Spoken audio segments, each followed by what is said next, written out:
Hi, my name's Greg. I'm from Ben's Bees. Basically, at Ben's Bees, we take care of bees all over Melbourne. We take care of many hives in people's backyards. We rescue bees from people's backyards and in their walls of their house and their properties. And we manage our own hives, mainly out in the Yarra Valley, where we also pollinate orchards to produce the food that we eat. We also do education, and today we're here with Melton City Council Learning Directory to give you a course on Beeswax food wraps as a sustainable way of preserving food. Today we're here to teach you how to make these beeswax food wraps, and the main ingredient in these beeswax food wraps is beeswax. This is a completely natural product, solely created from bees, and this is a block of beeswax here.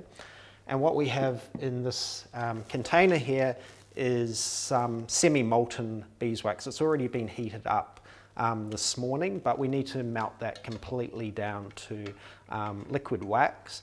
And we do this in a double boiler.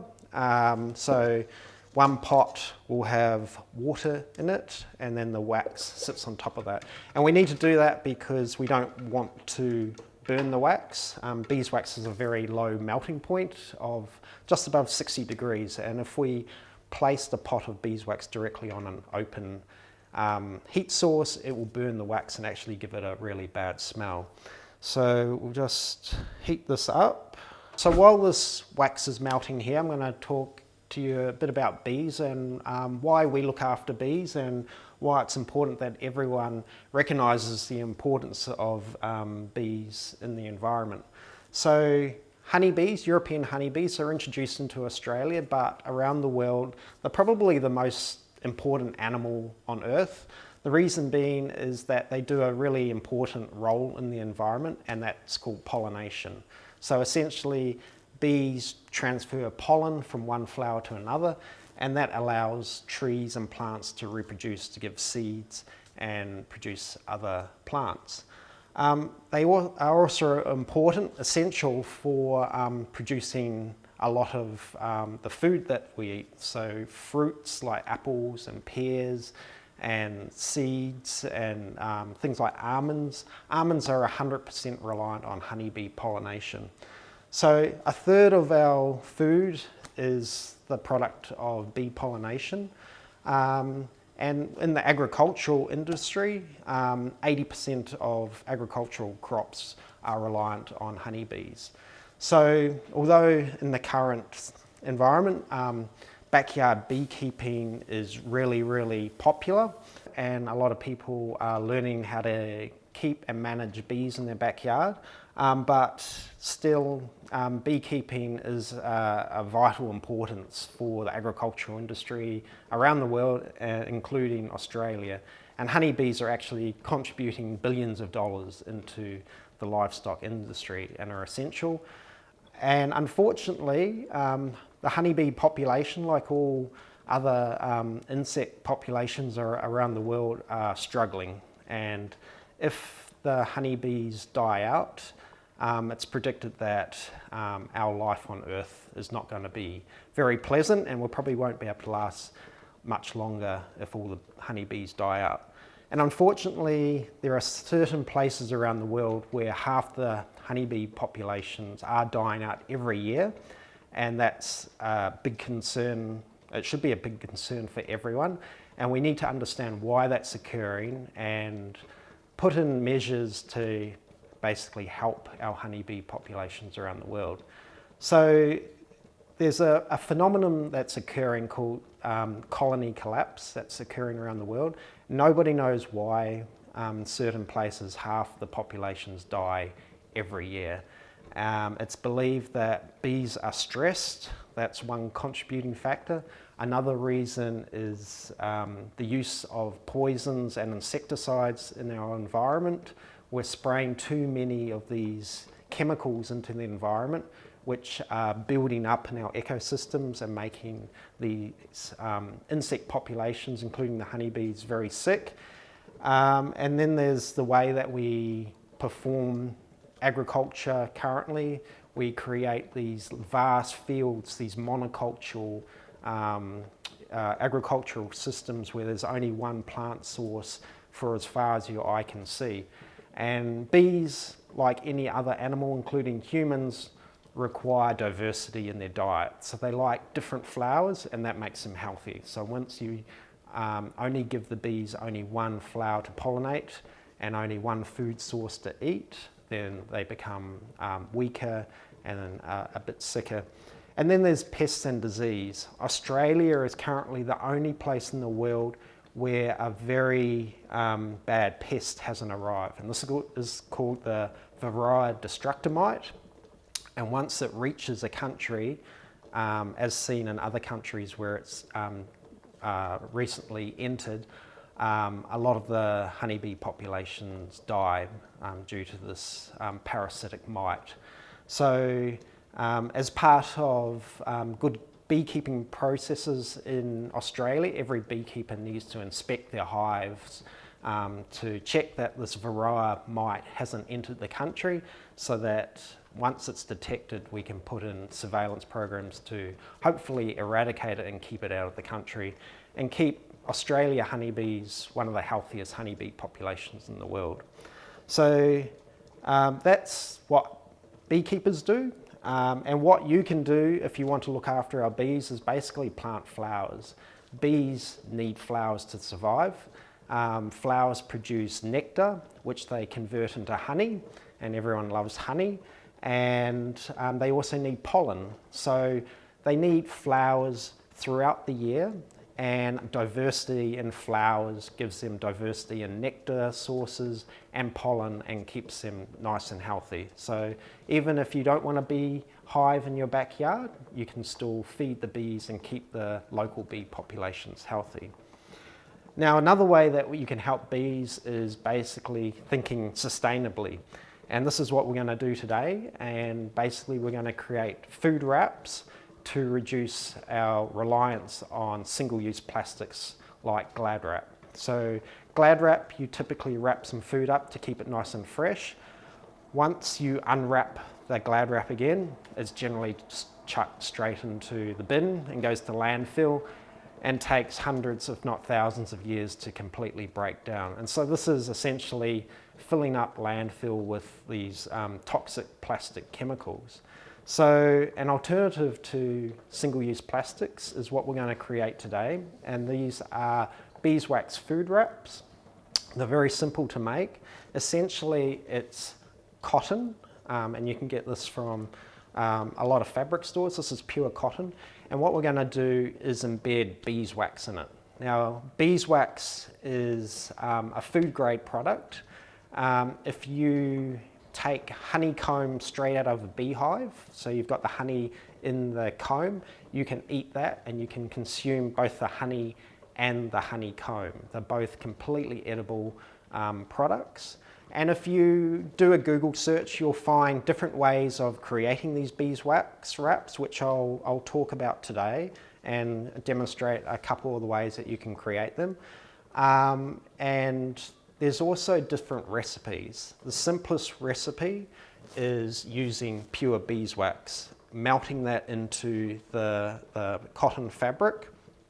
That's the simplest way, but that will crack due to the nature of the beeswax being semi-hard in your fabric. So alternative recipes have combinations of beeswax and jojoba oil.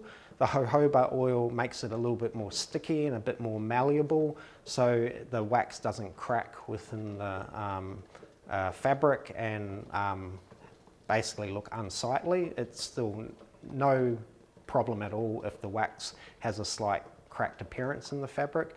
And another recipe has beeswax, jojoba oil and pine resin. And again, the pine resin basically gives it a little bit of stickiness to it.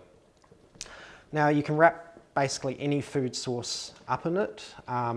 Generally you don't want to wrap meats or soft cheeses in it, as that may carry over some sort of food contaminant when you reuse it. But essentially, any food product can be wrapped in these these beeswax food wraps. And if they get a little bit dirty, basically they can be cleaned with a warm cloth. You never use hot water because that will re-melt the wax. So again, beeswax melts at just above 60 degrees, so you never want to put it into very hot water and remelt the wax. And you essentially can use these wax wraps for probably about a year, and that will obviously save a lot of plastics, single-use plastics over a year time course. Now, to shape your beeswax food wrap around your food, essentially you just use the heat of your hand. You place it on your food that you want to wrap up, and by just placing your hand, warmth of your hand, that will slightly warm the wax up and create it to that shape, so that when you take it off, it will stick to that shape, and you can really fold it into a nice, any shape that you want. Cotton is the most natural material and one that you would probably want to wrap your food products in, because it's the most natural thing that you could potentially. People do use other materials, and there's no harm in doing so, but if you have a thicker material, it will absorb a lot more beeswax, so it will be far more expensive to create these beeswax and some other sort of material. It also may not be able to wrap around your food and hold it nice and sealed as you would potentially want. So generally, all beeswax wraps are made from pure cotton. The great thing about these beeswax wraps is they can be reused, so you're saving a ton of plastic over a long time. They can be reused, and some people have reused them for up to a year, so use them, make sure they're clean, store them away, or reuse them again. Clean them with a warm cloth if necessary, and if you're noticing that they are losing a bit of wax or are not sealing properly, you can grate a bit more wax onto it and essentially re-coat it by dipping it into a pot of molten wax, or using a hot iron to melt in some more wax. But after a year, I would say you probably have saved plenty of plastic, and you deserve to have a fresh beeswax wrap, and so you can create a new one, or purchase a new one if you wish.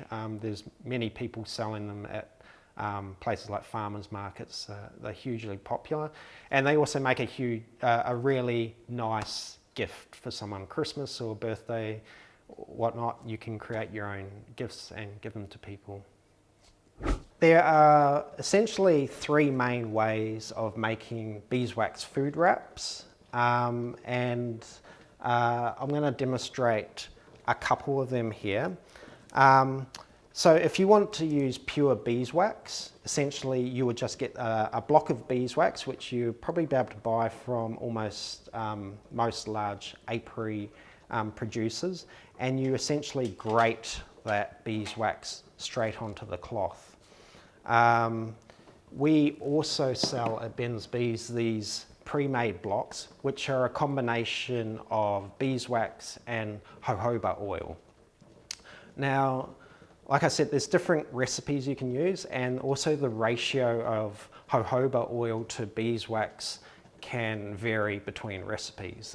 It can almost be 1-to-1 of beeswax to jojoba oil.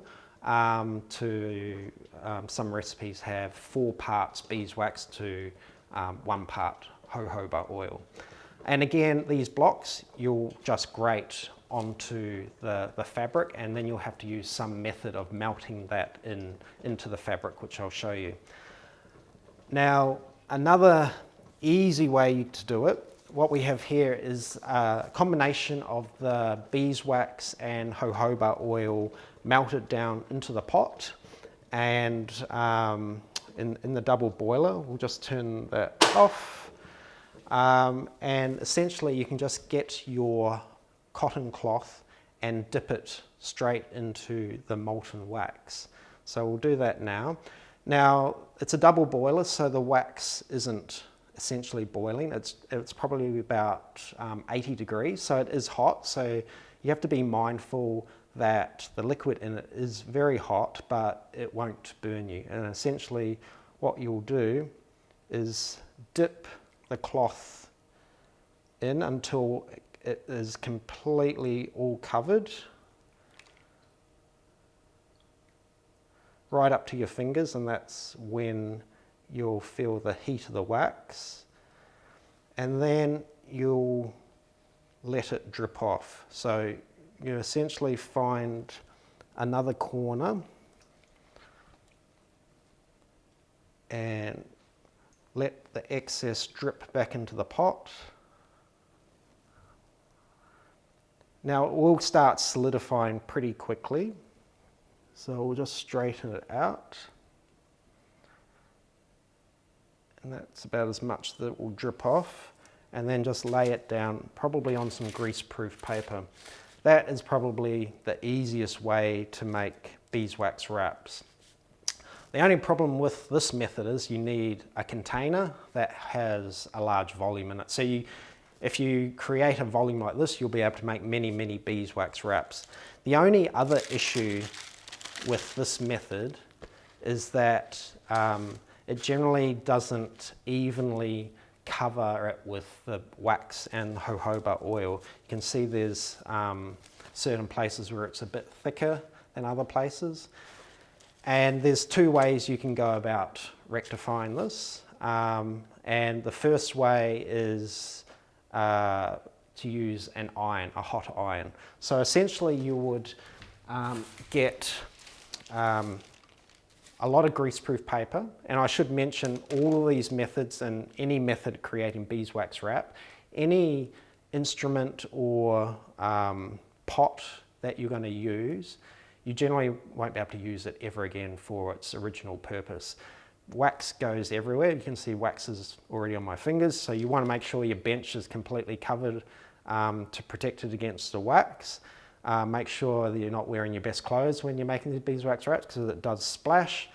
And if you're going to use the iron method, which I particularly like, you probably won't ever use that iron again, because wax will inevitably get on that iron, and so you won't want to use it to iron any clothes.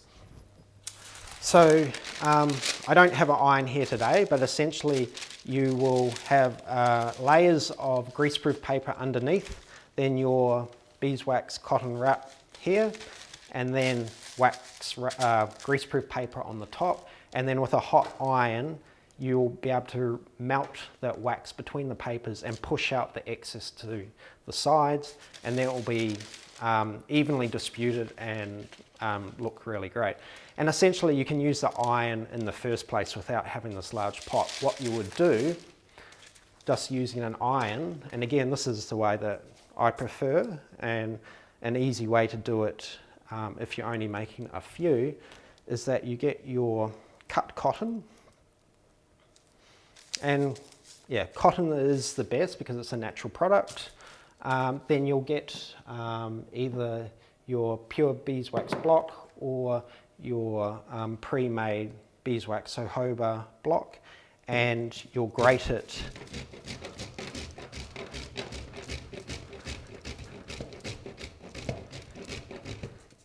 onto the cotton, maybe spread it out a little bit,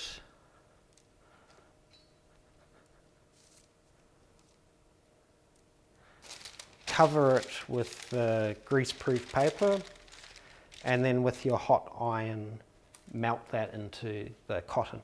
If there happens to be a corner that didn't get enough after ironing it, you can just get your block again and add a bit more to that corner, and then cover it up again and remelt it in until it's completely covered. And you can push the excess out to the sides, and it will give a really nice covering over the whole beeswax wrap. The third way is to use an oven. Essentially you would get your cotton with the grated wax and jojoba oil on it. You would then get an oven tray. Again, covering it with some greaseproof paper. This is probably going to only partially protect the oven tray, so you may never use this oven tray again for anything else. Now this oven tray is slightly too small, so I'm going to fold that in half. But when that wax is melted, it will embed it on both sides, and we can open that up and spread it out more evenly if it doesn't fully cover it. So what we have here is an oven at 180 degrees preheated, and we're only going to put it in there for 2 to 5 minutes until it's just melted. Beeswax has a low melting point and also a low flash point, meaning that it will ignite if you leave it in a hot oven too long. So make sure you only put it in there for a few minutes and don't forget about it, otherwise it could potentially combust.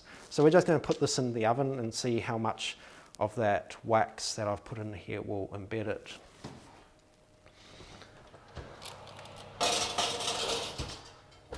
So this is the beeswax wrap that we've just pulled out of the oven tray.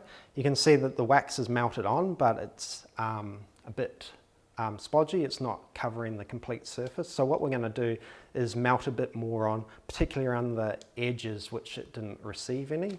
So essentially what we'll do is carefully open it up and grate more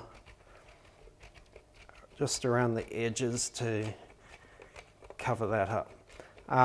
Some people can use a paintbrush, and if there's excess wax on the tray, they can use a paintbrush and just paint it onto the bits that didn't receive any. So that was pretty quick. That was probably less than 2 minutes and it's completely melted.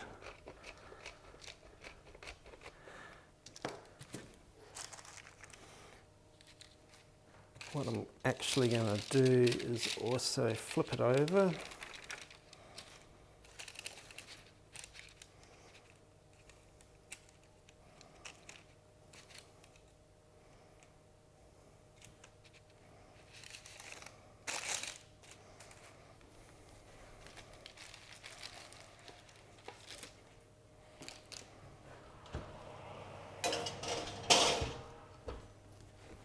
And give it a couple more minutes.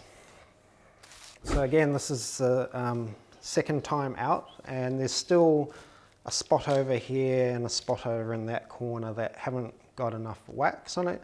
So essentially we'll just repeat it a third time to complete it, and that should be all done. You want 100% pure beeswax, and you have to be very careful.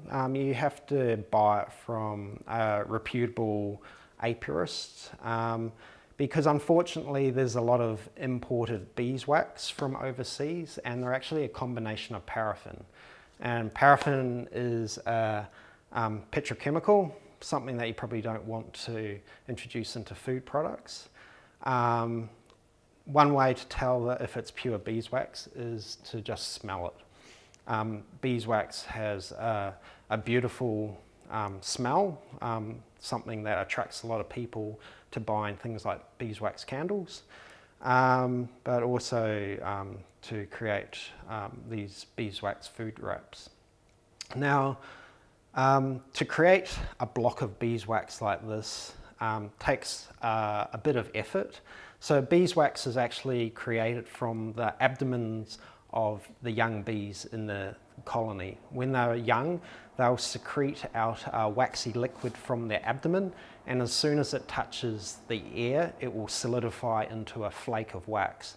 They'll then chew that wax up and create their home. So essentially, they will create the hexagons, the comb that we associate bees with.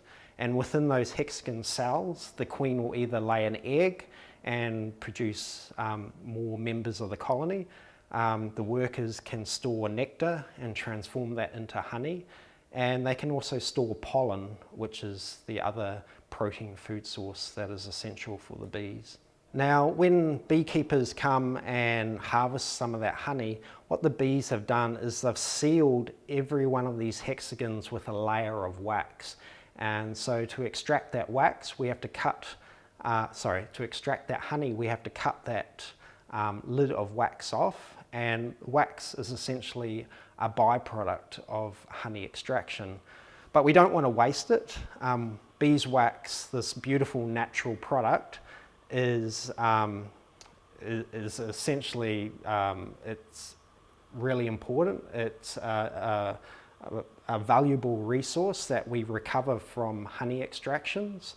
And essentially we have to purify it out from all the other honey products and all the other contaminants that are stored within it, within the colony.